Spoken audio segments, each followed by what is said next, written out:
Are you tired of confusing headlines? Get the real story, fast. Welcome to the Uganda Brief.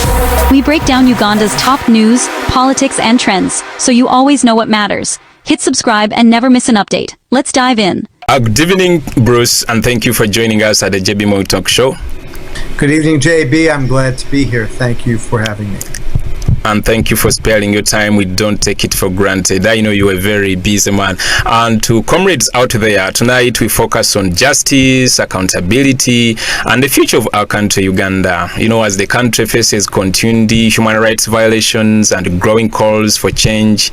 In this show, we ask a simple but an urgent question. Can international justice still work for Ugandans? Our guest tonight is Bruce Afran, an international human rights lawyer involved in accountability efforts actually related to Uganda, of course, and other countries. We'll discuss the ICC case, the evidence, regional instability, and of course the role of Ugandans here in Uganda, and of course those in the diaspora, the role they must play in this quest to bring in the non-fictional socio-economic and political change everyone is yearning for. Of course, I'm JB Muwonge, and I would like to start this show. Bruce, are you in your right moods? Is everything okay? Have you been fine? Because back here in Uganda, everything is not okay. How is your side? Our side here is good. We in the United States, do have democracy and stability. We may have problems, but we don't have authoritarianism, and we don't have dictators telling us how to live and how to act. But the problem in Uganda is one that concerns me very seriously, and Ugandans want change. Bruce, Ugandans are aware of the ICC case filed by His Excellency Bobi Wine against Museveni and his son, General Muhoozi Kainerugaba, over crimes against humanity. A case that, by the way, you represent at the International Criminal Court. What more can Ugandans both at home and in the diaspora do to ensure this case is heard, taken seriously, and strengthened legally and politically? Because majority of Ugandans think that it is taking too long. JB, it is taking long. The ICC, like any international body, is not a fast remedy, but it is powerful because it puts the Uganda government under a microscope. And although there are abuses, Museveni and his son can only go so far, because they know ultimately the international community and the ICC are watching. So although it is taking time, this case is very important because it ups the ante. It keeps the pressure on the Museveni regime. And the ICC has acknowledged receiving the case, but these courts take a long time. Many cases that have come through the ICC have taken years to litigate and to investigate. But its strength is that it puts the world on notice, and it puts Museveni and his son on notice that they are being watched, and that's what's important. Ugandans need to document human rights abuses. They need to document when it happens, where it happens, who it happens to. And every time it happens, there needs to be someone keeping records of that, putting together witness statements. Even in Uganda, with authoritarianism, that can be done. And we submitted about 220 witness statements to the court. But JB, I want to say that that's not the most important way to get democracy in Uganda. The people have to vote, the people have to care, and the people sometimes are going to have to stand up in the street and speak to what they want. Because we know there may be a fraudulent voting tally, but if the people stand up and speak to that fraud, even a dictatorship will go down. And in country after country where we've seen the people stand up, we see dictatorships fall. In Iran, the people, mostly the younger people, are protesting wildly. Some have been killed, sadly. But that message is coming to the world, and that regime knows its days are numbered. But that happens only when the people themselves rise up and protest.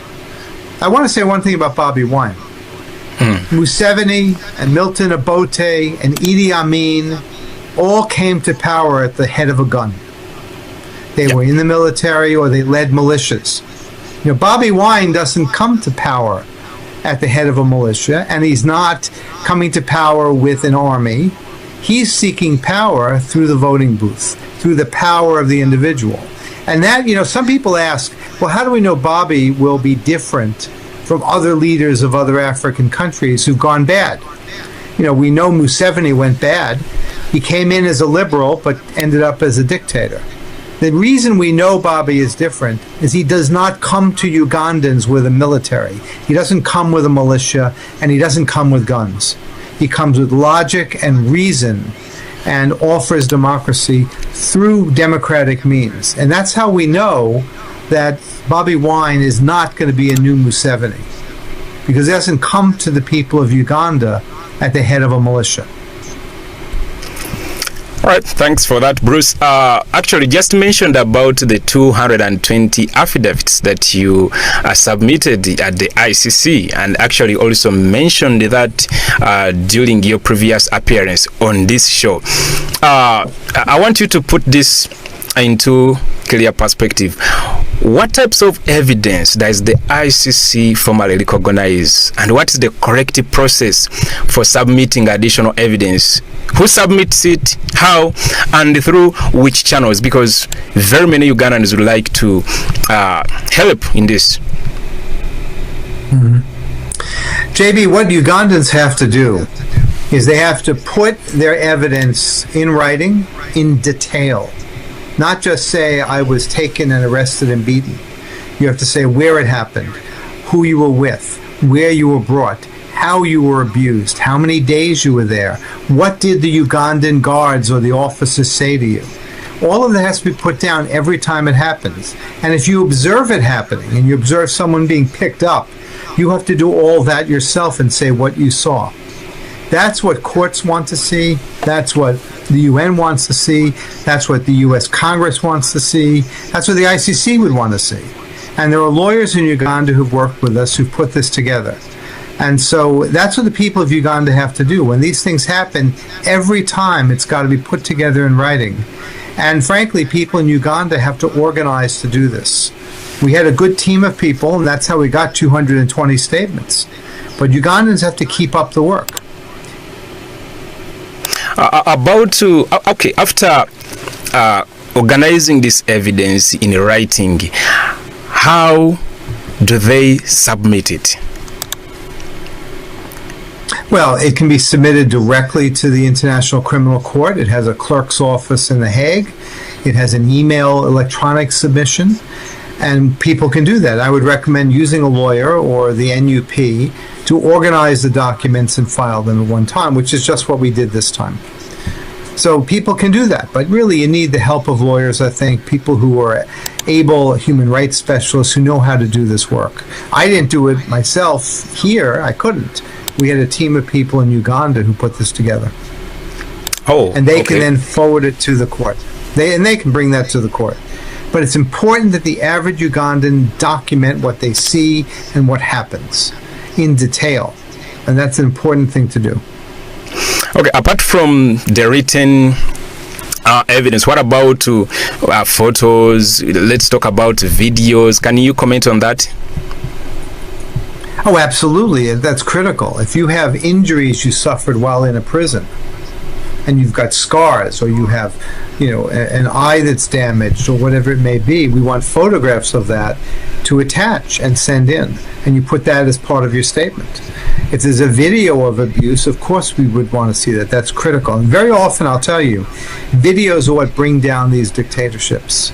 Because if the average person has a smartphone and sees police arresting someone and can tape it on their phone, that can go around the world in minutes. And if we see someone being beaten up and abused by the police or the army, that can go around the world in minutes. And those things can go viral, and that's what can bring down these governments. You write down what happened to you, or to your friend, or what you saw. You attach photographs or videos if you have them, and all of that goes goes on the internet to the website of the ICC. And anyone who has access to the internet can simply submit it to the court electronically. It's a very simple process. What you have to do is make your statement, make a PDF, attach photographs, medical reports, and you can submit that yourself actually to the ICC. Oh, that means if you use experts. Oh, sorry for that. Can I go ahead? Yes, JB. No, Well, I wanted experts, lawyers, human expert. rights. All right, I wanted to comment on the website. You mentioned the website, so I can file it myself without actually using lawyers. Like if I go to the ICC website with my documents PDF, well detailed, links attached within the PDF, submitting it directly via the ICC website. Exactly, JB. Any individual can do that themselves. And if hundreds of people from Uganda start to do this, or even thousands, all of a sudden the international community says, what is going on? So it's very important that people take this initiative and do that. And you can do it yourself just through the internet.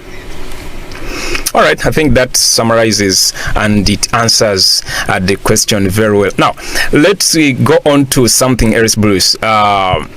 The M23, Museveni, the Congo conflict. Recently, the United States President, that's Donald Trump, attempted to mediate the Eastern Congo conflict. You know, that crisis. Bring it together Presidents Paul Kagame, Tshisekedi. Now, is the international community, particularly U.S. policymakers, aware of Museveni's and his son's General Muhoozi's alleged role in fueling the M23 conflict, especially given Muhoozi's public tweets supporting M23? Because let me first take you here a bit. First, see this extract from the African report. It says, since the resurgence of the M23 rebels in the Eastern Democratic Republic of Congo in 2022, Uganda's President Yoweri Museveni has adopted a moderate approach, while his son General Muhoozi Kainerugaba, the commander of Uganda's army, has taken a more extreme stance, openly supporting the M23. You heard that very well. Now, of course, here he is. There is the son, General Muhoozi Kainerugaba. Legally and strategically, how can this involvement be exposed and linked to Museveni's broader record of regional destabilization and crimes against humanity? Well, remember, President Trump did not include Museveni in the mediation effort, and for good reason, because Washington knows what Museveni has done.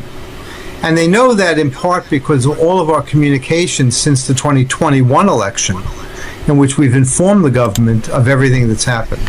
And remember, just when he left office in his first term, President Trump, just after the shootings in the pre-election meetings and protests in Uganda in 2020, November 2020, issued a statement through the U.S. Secretary of State condemning what was happening in Uganda.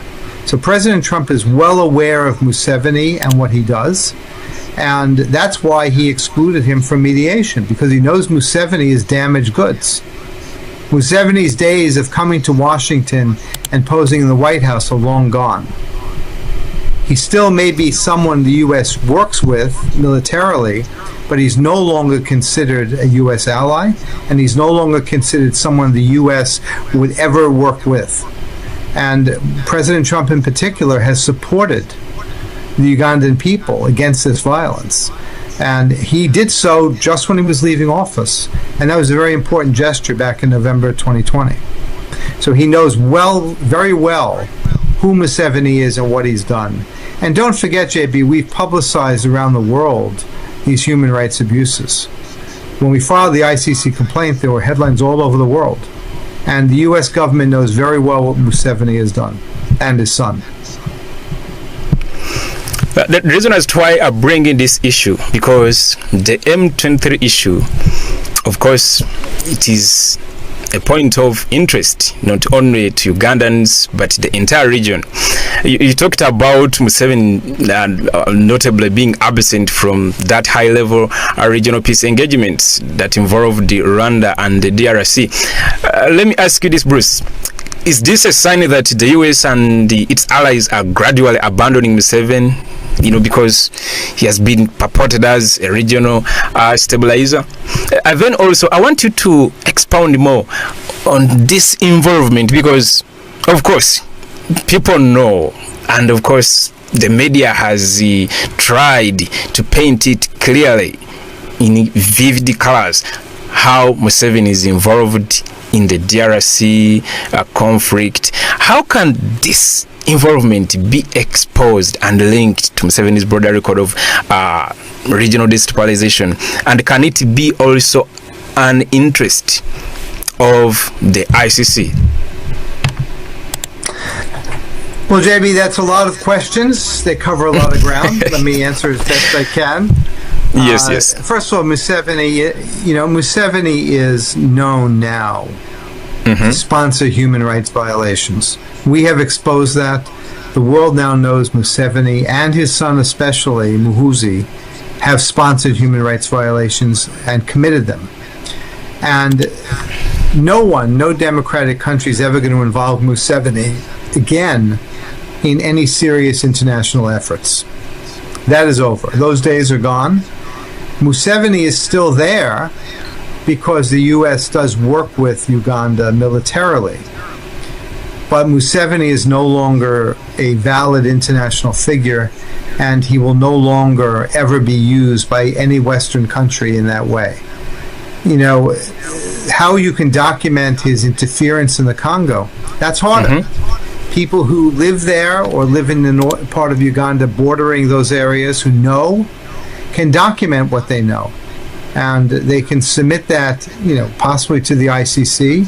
They could submit it to the U.S. Department of State. And they can submit in writing what they see and what they've observed of Uganda troops intervening in the DRC. And so, the way to do it is to document and get it to outsiders, get it to someone like me, get it to someone like the New York Times, get it to the Guardian, and these things will be publicized. So people in Uganda and the DRC have to take the initiative to document, write this down, and submit it to international bodies like the ICC, the international media such as the Guardian, the New York Times. That will get attention. But people have to do it. They have to say what they know and be willing to distribute that. All right. And with the internet, JB, well, let me say, JB, with the internet, almost anyone can do this. Yep. So anyone who has access to the internet can do this and can take a role. Still on the same note, though in a different perspective, I'm trying to went over to Venezuela now, because there is a lot also going on that side, considering recent developments in Venezuela and the international response to Maduro. I want you to expound on this, Bruce, as well. Does the United States still meaningfully prioritize democracy and accountability? And how does the Venezuela's experience shape United States policy towards long-standing dictators across the planet, such as Museveni? Yep. Look, JB, I think President Trump's arrest of Maduro demonstrates that the U.S. is committed to fighting dictators. Venezuela lurched into dictatorship, authoritarianism, human rights abuses, and it was run by someone who clearly has ties to the international drug trade. Maduro was a criminal, he was an authoritarian, he was a dictator, and the U.S. actions demonstrate that the U.S. is committed to fighting dictatorship. And that's also why Museveni was not included in the M23 mediation, because we're no longer going to use dictators as instruments of foreign policy. So the arrest of Maduro does tell us that the U.S. is prioritizing fighting dictators. And the attack upon Iran tells us that the U.S. is prioritizing fighting dictators. The Iranian government has been a dictatorship over its people for decades. So I think the U.S. is absolutely committed to taking action. And that's what the attacks on Iran show. That's what the arrest of Venezuela's dictator show. All right, Bruce. And I'll say, JB, that it does tell us that the writing is on the wall for the Musevenis of the world, because the U.S. won't tolerate more of these dictatorships, and Museveni is discredited. And President Trump himself condemned the violence Museveni practiced in November 2020. Let's proceed to something very interesting, because we are talking about human rights and those abusing human rights. There is too much silence despite widespread and documented abuses in Uganda. I remember, I'm very sure, Bruce, I don't know how long you started the following Ugandan politics and getting interested in it, but despite widespread and documented abuses in Uganda, recently international and regional bodies appear increasingly silent. Is this silence a failure on the part of we Ugandans to expose violations effectively, or does it reflect a weakening or politicization of international human rights institutions? Should Ugandans still rely on these bodies? Because there is still too much silence. Like, ever since, let me give you an example. We've witnessed a series of brutalities met on comrades on the campaign trail of Bobby Wine, journalists being beaten, tear gassed, shot at, but we've not had any statement from any international human rights body. I think, JB, because they have condemned Museveni's actions over and over again, and did so in the 2020 run-up to the election, 2021, and they did so again when we filed our ICC complaint 2 summers ago. And there was enormous coverage about this, and nearly every international group, including the EU, the US Secretary of State, Human Rights Watch, and others, condemned the violence in Uganda. I think that it becomes hard for them to keep on condemning it, but they have done so. And the international community doesn't forget that. But also remember, in the last 2 years, there have been a lot of things occupying the world's attention. A war in Gaza, for example. The attack, Iran's attacks on Israel, and the U.S. and Israel attacks on Iran. China is beginning to mobilize towards Taiwan. So the international community has had a lot to think about, as well as Ukraine.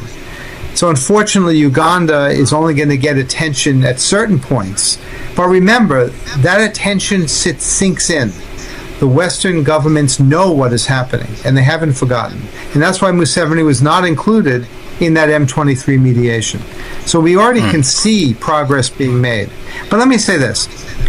It's really up to the people of Uganda to gain their freedom. And protest, a willingness to have their voice heard, a willingness of thousands of people to march.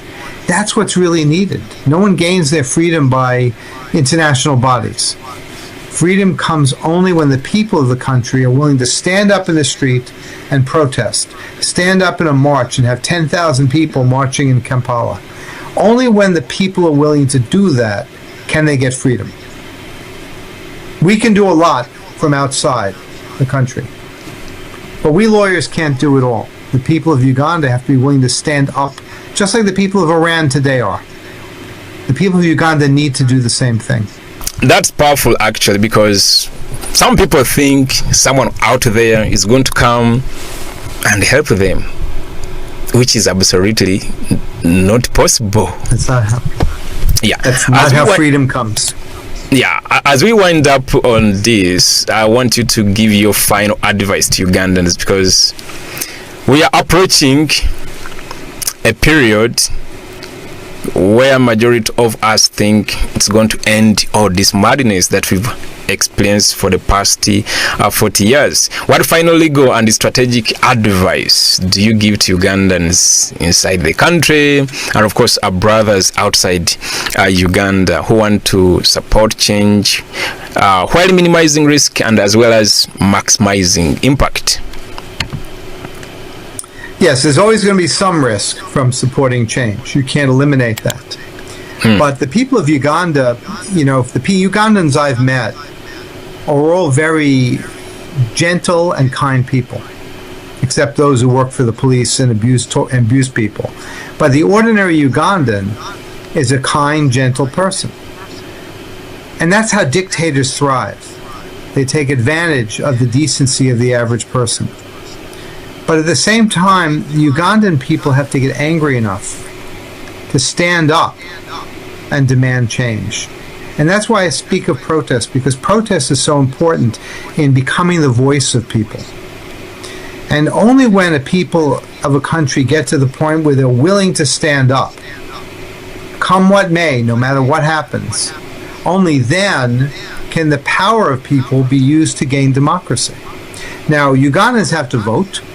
They all have to register to vote. They have to go to their polling place and vote. They have to vote in such large numbers that it becomes impossible to have a fraudulent return. And if the government tries that, the huge numbers of people voting will be assigned to the international community that this election was stolen. I don't think the international community is going to accept yet again another claim by Museveni of victory. Because at this point in history, it's clear that the people of Uganda won't take him and won't support him. So they have to be out there voting, and they have to be willing at the right time to stand up and protest and demand change, and to stand in the square of a town, stand in the square of a village, stand in Kampala. Otherwise, it's not going to happen. And my advice to the people of Uganda is we can keep the fight going from outside the country. We can protect Bobi Wine by being in the ICC. But we can't get you democracy unless you want it for yourself. And I will say this, Uganda, when the British left, was blessed with a legal system, universities, education, a court system that was fair and free.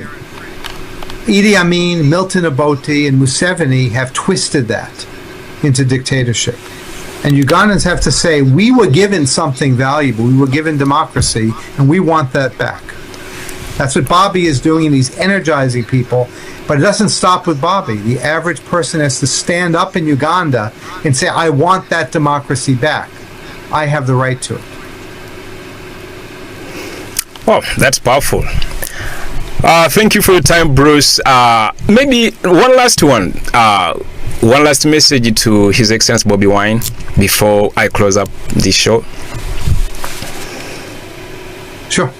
Oh, a message to Bobi Wine? Yes. I say, Bobi, you have to keep the faith. You've become an international statesman. The world's governments know the campaign you're waging. I can tell you I've spoken to especially young Africans in many occasions who know Bobi's work and know of Bobi, not as the singer, but as the statesman fighting for democracy. The worm eventually turns, as the old saying goes. Keep this electoral fight going. Keep fighting for democracy, because the worm will turn. And at some point, even the dictator Museveni will realize he has to go. So keep that fight up, Bobi. The world watches, Ugandan people watch. And even though some days it seems hard, it's a fight that's absolutely worth continuing to the end. All right. Thank you, Bruce, and thank you for creating time for us. It has been a pleasure having you. Till next time. Bye-bye. Thank you, JB.